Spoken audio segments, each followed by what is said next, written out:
नमस्कार मंडळी, नमस्कार आशुतोष. नमस्कार डॉक्टर साहेब, नमस्कार. मी ज्यावेळेला आपण हे वारीबद्दल विचार करतोय ना, त्यावेळेला माझ्या मनात एक विचार असा येतो, की वारीत एक प्रकारचा मला आंतरविरोध थोडासा आढळतो. हं. तो आंतरविरोध अशा स्वरूपाचा असतो, की वारीत येणारे काही लोक एका वेळेला सनातनी असतात आणि एका वेळेला आधुनिकही असतात. हो. मग त्यांना या दोन्ही गोष्टीचा समन्वय साधायचा असतो, म्हणून ते वारीत येतात. ज्यावेळेला आपण प्रल्हाद महाराजांच्या विषयी बोललो आणि प्रल्हाद महाराजांचं सामाजिक जे कार्य आहे विचार करीत होतो ते आपण. आपण आज सांगणार आहोत. पण ज्यावेळेला हा सामाजिक हा शब्द येतो ना, त्यावेळेला मला इरावतीबाई कर्वेंची आठवण येते. बरं. त्या असं एकदा म्हणाल्या होत्या, ज्याची एक नस पंढरपुराशी तो महाराष्ट्रीय. अगदी खरं आहे. असं त्यांनी साधी सोपी व्याख्या केली होती. आणि इरावतीबाईंच्या बाबतीत असं होतं, की इरावतीबाईंना ज्या ज्या वेळेला काही मानसिक क्लेश व्हायचे, त्यावेळेला त्यांना पांडुरंगाची सय यायची. हा सय शब्द त्यांनी वापरलेला आहे. आठवण. ती सय आली की त्या पंढरपूरला यायच्या, त्या पण दर्शन करायच्या विठ्ठलाच्या आणि शांत होऊन त्या परत पुण्याला जायच्या आणि आपल्या कामाला लागायच्या. म्हणजे मनात उभारलेला जो कल्लोळ आहे तो इथल्या दर्शनाने शांत व्हायचा. अगदी खरं. तर हे असंही त्याला एक दुसरा एक भाग वारीचा आहे. हो. म्हणजे लोक पंढरपूरला का येतात आणि कोण येतात, त्या येणाऱ्या लोकांची प्रतवारी काय असते ते सांगायसाठी मी इरावतीबाईंचं अगदी नाव घेतो. इरावतीबाईंचा समाजशास्त्राचा आणि मानवशास्त्रातला अभ्यास अधिकार वाखाणण्यासारखा आपल्याला आहे. सगळ्यांनाच मान्य आहे आणि अगदी त्याच्यावरती अनेक गोष्टी घडलेल्या आहेत. तर ते असं हे पंढरीचं भूत हे पंढरीचे भूत मोठे मोठे आल्या गेल्या झडपी वाटे वाटे. तर त्या ते झडपेत कोणी असो. कोण कोण सापडले ते त्याच्याबद्दलही सांगितलेलं आहे. यारे यारे लहान थोर याते भलते नारी नर. लहान थोरचा दोन्ही अर्थाने विचार करता होतो, वर्णाश्रमाच्या पद्धतीनं आणि धनाच्या पद्धतीने धनाच्या सुद्धा. पद्धतीने किंवा वयाच्या पद्धतीने तिसरा विचार करताय. लहान थोर दोन्ही करता येईल. किंवा ज्ञानाच्या ज्ञानाच्या पद्धतीने चौथा विचार करता येईल. सर्वसामान्य अगदी खरं. माणूस ते कोणी इरावतीबाई. मला एवढी काही मोठी लिहायला राहिली. वाचायला येत नाही इथपासून हो, ते मी विद्वत्तेचा परिसीमेतला आहे. परिसीमेतला. इथपर्यंत कोणाचाही विचार करता येणार अगदी बरोबर आहे. आणि भलते नारी नर कसाही असू द्या, नर असू द्या नारी असू द्या, सकळासी येते आहे अधिकार, कलियुगी उद्धार हरीच्या नामी. हो. बाकी काही विषय नाही. त्यामुळे इरावतींचा जो अनुभूती आहे ती सामान्य ते सामान्य विद्वान माणसाला नसणाऱ्या येत. व्यक्तीची सुद्धा अशी अगदी अनुभूती. बरोबर, अगदी बरोबर. आता आपण थोडंसं त्या दिवशी आपल्याला वेळ पुरला नाही. प्रल्हाद महाराजांचं ऐतिहासिक आणि सांस्कृतिक कार्य तुम्ही आम्हाला सांगितलं, हो, हो. पण त्यांनी सामाजिक कार्य केलं असाही तुम्ही उल्लेख सामाजिक केला. काम अनेक अर्थाने विचार करता येण्यासारखं आहे. आणि त्यातलं एक अंग आहे ते समाजाला काहीतरी अनुमोदन असणारं आवश्यक असतं. बरोबर. आणि हे अनुमोदन महाराष्ट्रात वेगळ्या वेगळ्या पद्धतीनं घडत गेलं. ते अनुमोदनात माणसाची तल्लीनता येणं वगैरे, म्हणजे रचना हा अभंग रचना असतील किंवा पद्य रचना असतील, हा एक साहित्यिक कामगिरी त्यांची. साहित्यिक कामगिरी म्हणता येण्यासारखं आहे. तसं समाजाला चांगली दिशा दर्शवण्याचं कामही त्यांना घडलेलं आहे. आणि त्याच्यासाठी काही दृष्टांत घडला असं आपण म्हणतो किंवा त्यांच्या समोर ते झालं त्या अर्थाने त्याचा विचार करता येण्यासारखा आहे. एक दिवशी प्रल्हाद महाराज नित्य दर्शन करणारे, पण काहीतरी निमित्तानं परगावी गेले आणि इथे यायला उशीर झाला. बर. उशीर झाला, दर्शन त्या दिवशीचं चुकलं. बर. चुकलं म्हणल्यावरती ते काय आहे, निदान देवळाच्या दारात जाऊ, हो, चौखांबीपर्यंत जाऊ म्हणून तिथपर्यंत गेले. तिथपर्यंत असतो दाराला कुलप घालून पण झाले. बरोबर आहे. संध्याकाळची वेळ बरोबर. उशीर झालेला. तिथं गेले आणि तिथं जात असताना त्यांना म्हणजे चुटपुट होती की दिवसभर दर्शन नाही, आज आज दर्शन हुकलं, आपलं दर्शन हुकलं, नित्याचं दर्शन नाही. आणि दर्शनाला तिथं दारापाशी गेल्यावर असं लक्षात आलं की आपण आलो इथं, दारं बंद झाली आहेत, पण आतून काहीतरी आवाज येतोय. बर. मग त्यांच्या डोक्यात शंका कुशंका यायला लागल्या, कोणीतरी चुकून माणूस राहिलाय का, हो, की बरं हो, नाही, त्याला हो. रात्रभराचा कसा अडकून बरोबर बसेल, आहे. काय करेल आणि तू काय करेल आता. बरोबर. मग आवाज येतोय म्हणून त्यांनी त्या छिद्रातून दाराच्या, ज्याला सोळखांबी आणि चौखांबीच्या मध्ये असणारं चांदीच दार आहे बरोबर.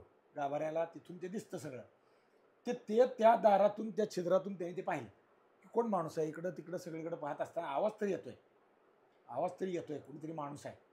पायात चाळ वाजतायत, बर. हातात चिपळ्या वाजतायत आणि तोंडातून काहीतरी शब्द येतोय. हं. कानोसा घेतला तर तो ज्ञानोबा तुकाराम असा शब्द येत होता. बरोबर आहे. आणि याने आत पाहिलं तर आत कोणी माणूसच दिसेना.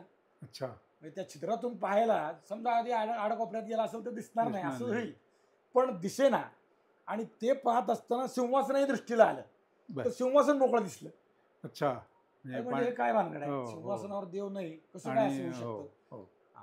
देव नाही याचा अर्थ त्यावेळेस मूर्ती चल होती, ती काढायची वगैरे विषय, पण आत्ता सकाळपर्यंत तसा विषय काय आला नाही, काढायचं काही कारण नाही, काय करावं. आणि म्हणून ते बारकाईने सिंहासनावर पाहिलं तर किरीट काढून वर ठेवलेला आहे. अच्छा. आणि आतून आवाज येतोय तो चाळाचा ज्ञानोबा तुकारामाचा आहे. आणि थोडं इकडे तिकडे जरा असं हालचाल. हालचाल जाणवली की त्याने बघितलं तर ते भगवान स्वतः पांडुरंग सिंहासनावरून उतरलेत आणि देहभान हरपून पायात चाळ बांधून हातात वा. चिपळ्या घेऊन नाचतायत आणि ते ज्ञानोबा तुकाराम म्हणतात. बरोबर. आणि मग ह्यांचं सद्गतीच झाली, एकदम दृष्टीला दिव्य दिसायला लागलं. बरोबर. मग म्हणजे हा ज्ञानोबा तुकाराम हा हा त्यांना पुढचा प्रश्न, ज्ञानोबा तुकाराम का का हा पुन्हा जेव्हा दुसऱ्या दिवशी दर्शन झाले, देवाची भेट झाली किंवा त्यांच्या अंतःकरणातून आर्त हाक मारल्यावर जे देव भेटतो किंवा देव रोज येत होता या ज्या कथा आहेत त्याप्रमाणे देवाच्या भेटीत त्यांनी बोलले देवाला, देवा हे काय सगळ्या भक्तांनी देवाचं गुणगान करायचं आणि असतं, तुम्ही काय करताय, म्हणजे कसं काय आहे? मग देवाने सांगितलं की ते सगळं बरोबर आहे, पण मला स्वतःला भक्त आवडतात. बरोबर. नारदा मी उभा तेथे माझे भक्त गाती जेथे, तिथं मी उभा आहे. बरोबर. नाहम वसामी वैकुंठे, नाहम वसामी ही जी न्याय आहे, मी हो. वैकुंठात नाही, मी मंदिरात नाही, मी कुठे जिथे आहे? भक्त जिथं माझे भक्त आनंदानं गुणगान करत बसतायत तिथं मी तिथे मी आहे. बरोबर. आहे. त्या पद्धतीनं मला भक्तच आवडतात, बरोबर. म्हणून मी भक्ताचं गुणगान करीत नाचतो, तल्लीन होतो. हे तू काल बघितलं ते सत्य आहे. वा. मग त्यांनी सामाजिक भान म्हणजे जे आहे ते ह्या मंत्र सगळ्या फडकराला भेटून सांगितला, सगळ्याला एकत्रित केला असेल किंवा जाऊन घरोघरी सांगितलं. अरे आपण पुंडलिक म्हणजे पांडुरंगाचं भजन करतोय, रामकृष्ण हरी हा जो मंत्र आहे वारकरी संप्रदायाचा बीज मंत्र आहे तो करतोय, मान्य आहे, पण देवाला त्याहून त्याच्यापेक्षा भक्ताचं नाव आवडतं म्हणून ते म्हणलं तरी देवाला आपल्याला जास्त आवड निर्माण होईल. बरोबर. तो मंत्र म्हणला पाहिजे. काही लोकांना यांचा अधिकार माहीत आहे म्हणून त्यांनी मानलं. बर. काही लोकांनी विरोध केला. आजच्या पद्धतीनं ज्याला आपण सुधारक म्हणतो, विद्वान म्हणतो, तसं ते विचक्षण झालं म्हणतो, त्यावेळेला. हे काय काय करायचं काय? तुम्ही कोण सांगणार? तुम्ही कोण सांगणार? तुमचं मान्य आहे म्हणजे, आणि तुम्ही देवळातले मुख्य आहात किंवा या गोष्टीनं तुमचा अधिकार आहे, तुम्हाला भगवंताचा दृष्टांत होतो, ह्याही गोष्टी आम्हाला मान्य आहेत, पण असं आम्ही नाही ऐकणार. म्हणून आमच्या परंपरेत आलेल्या त्याच्या बाहेर नाही जाणार. बरोबर. आणि म्हणून त्यांनी भजन करायला सुरुवात केली रोजच्या नियमाचं. त्यावेळी त्याने रामकृष्ण हरीचं भजन जेव्हा केलं तेव्हा ते भजनाचे बोल बंद झाले, टाळ पकवाज वाजेना. बर. आणि मग वाजेनात म्हणून सगळा प्रयत्न केला, लावून पाहिला, मागे घेतला, सगळं आदळला, आपट केलं, काही वाजेना. बर. शेवट दुसरा माणूस त्यांच्यातलाच म्हणाला, अरे असं करू नका, ते जे म्हणतात ते प्रयत्न करून पहा, ज्ञानोबा तुकाराम. आणि मग त्यांनी ते म्हणून प्रयत्न केला, मग टाळपकवाज वाजले. याचा अर्थ देवालाही ते रुजू आहे, आपल्यालाही तेच करायचं आहे. म्हणून पंढरपुरात आज कित्येक दिंड्या नगर प्रदक्षिणा करीत असताना म्हणजे नदीपासून ते चोफाळ्यापर्यंत येताना रामकृष्ण हरीचं भजन करतात. बरोबर. आणि तिथून पुढे ज्ञानोबा तुकारामाचं भजन करतात. म्हणजे हा समाजाला दिलेला एक मंत्र आहे. मंत्र सार्वत्रिक केलं. सार्वत्रिक केलं. जे त्यांनी पाहिलं ते त्यांनी लोकांना, हो, ते एकट्यापुरतं ठेवू शकले असते, त्यांना लोकांना सांगायचं काय करायचं. आताच्या विद्वानांची अशी शंका असते, ज्ञानोबा तुकाराम म्हणजे दोघांचंच नाव घेतलं, हा, पण तो सामाजिक दृष्ट्या किंवा सामासिक दृष्ट्या बहुविहीत समाज आहे, त्याच्या पोटात अंतर्भूत सगळे झाले. बरोबर. म्हणजे ते दोघं वेगळे नावं, म्हणजे दोन नावं एकटे पुरते नाही, आणि बाकीच्यांच्याकडे दुर्लक्ष आहे असं काही नाही, कारण परंपरेचा उल्लेख आहे, ते सगळे त्यात आले. बरोबर. आपण ते समजून घ्यायला पाहिजे. ज्ञानदेव झाला पायन तुका झाला कळस, पायापासून कळसापर्यंत सगळंच मंदिर आलं, सगळं आलं, सगळ्या संतांची मांडळी आहे. बरोबर. हाच प्रल्हाद महाराजांचा तो, म्हणजे त्या मंत्राने महाराष्ट्राला आज 300 वर्ष तारले. हो, खरं. महाराष्ट्रात 2 मंत्र महत्वाचे आहेत, एक हा भक्ती मंत्र आणि दुसरा शक्ती मंत्र. छत्रपती शिवाजी महाराज की जय हा दुसरा शक्ती मंत्र आहे. किंवा छत्रपती शिवाजी महाराजांबरोबर संभाजी महाराज, संभाजी आणि शिवाजी ह्याच्या पदरात सगळी शक्ती प्राप्त होती. बरोबर. आणि याच्या दुसऱ्यात ज्ञानोबा तुकाराम मध्ये सगळी भक्ती प्राप्त होती. असा तो विषय आहे. आणि दुसरं जे प्रल्हाद महाराजांचं सामाजिक काम आहे ते गागा भट्टांनी ब्राह्मणेतरांसाठी जशा शाळा असतात तसं ब्राह्मणेतरांशिवाय संस्कृत पाठशाळा चालवल्या, त्यात यांचं सहकार्य आहे. अच्छा. म्हणजे सामाजिक दृष्ट्या किती पुढचं भान ठेवून चाललेले. बरोबर आहे. आजही समाजात या गोष्टी घडताना दिसत नाही. 300 वर्षापूर्वी त्यांनी ते केलं, वास्तवात आणून प्रयत्न केलेले. त्यामुळे या अर्थाने त्यांचा जो विचार आहे तो महत्त्वाचा आहे. आणि म्हणून वारकरी संप्रदायात प्रल्हाद महाराजांचं मानाचं स्थान आहे. आळंदीवरून येणारी दिंडी प्रल्हाद महाराजांच्या घरात येते, जी आमंत्रण माऊलीच्या समाधी सोहळ्याचं घेऊन येते, ती देवळात जात नाही, चालत येतात 10 दिवस. अच्छा. आणि ती प्रल्हाद महाराजांच्या घरात येत आहेत आधी, तिथं येऊन देवाला आमंत्रण देतात आणि दुसऱ्या दिवशी देवळात जाऊन मग पुढचे काय करतात. बरोबर.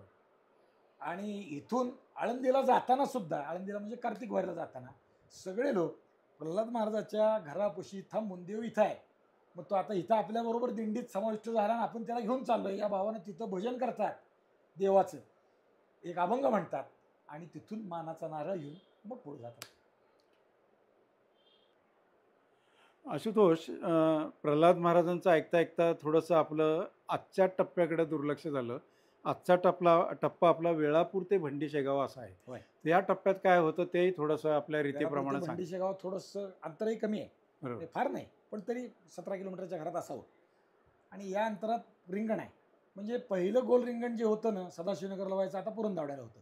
तिथं पासून रोज गोल रिंगण आहे. 4 दिवस रोज रिंगण आहे. पंढरपूरला पोहोचेपर्यंत रोज. पोहोचेपर्यंत. पंढरपूरला नाही, भंडी शेगाव भंडी नंतर शेगाव. ना वाखरीला येईपर्यंत वाखरी. रोज गोल रिंगण आहे. वाखरीच्या आधी बाजीराव विहिरीपाशी रिंगण आहे आणि त्याच्या आधी या टप्प्यातलं जे रिंगण आहे ते दुसरं रिंगण. पहिलं रिंगण होतं पुरंदावड्याचं हो. आणि दुसरं जे आहे ते खुडूस फाट्यापाशी रिंगण होतं. थोडंच पाठ. रोज रिंगण आहे. बरं. आणि रिंगणाचं एक वैशिष्ट्य आहे. रिंगण झालं, आपण रिंगणाचा सगळा खेळ कसा असतो काय, म्हणजे लहानातून मोठ्याकडे किंवा मोठ्यातून लहानाकडे भगवंताची आराधना उपासना हा जसा भाग आहे, तसं प्रत्येक रिंगणानंतर साधारण किंवा अजून एका ठिकाणी माऊलींपुढं भारुडाचा कार्यक्रम होतो. म्हणजे अच्छा. पालखी पुढंच. ओके. हो, भारुडं स्वतंत्र नाथ महाराजांनी लिहिलेली भारुडं काही आहेत आणि एखादं माऊलींचंही माऊलींनी लिहिलेली भारुड आहे. त्या भारुडांचं सादरीकरण म्हणजे नाट्य रूपानं अशा पद्धतीने ते होतं. आणि तो मान परंपरेनं शेंडगे पंचमंडळीची जी दिंडी आहे, 4 आणि 5 नंबरची दिंडी आहे, या दिंडीला आहे ते माऊलींपुढं भारूड सादर करतात. अच्छा. आणि लोक गर्दी करून ते भारूड पाहायला येतात. अच्छा. आता भारुडातले विठ्ठलराव बोक्षे, रामचंद्र देखणे महाराज हे जे आहेत यांनी तिथं भारुडी केलेली आहे. अच्छा, चालेल. धन्यवाद आशुतोष. धन्यवाद डॉक्टर.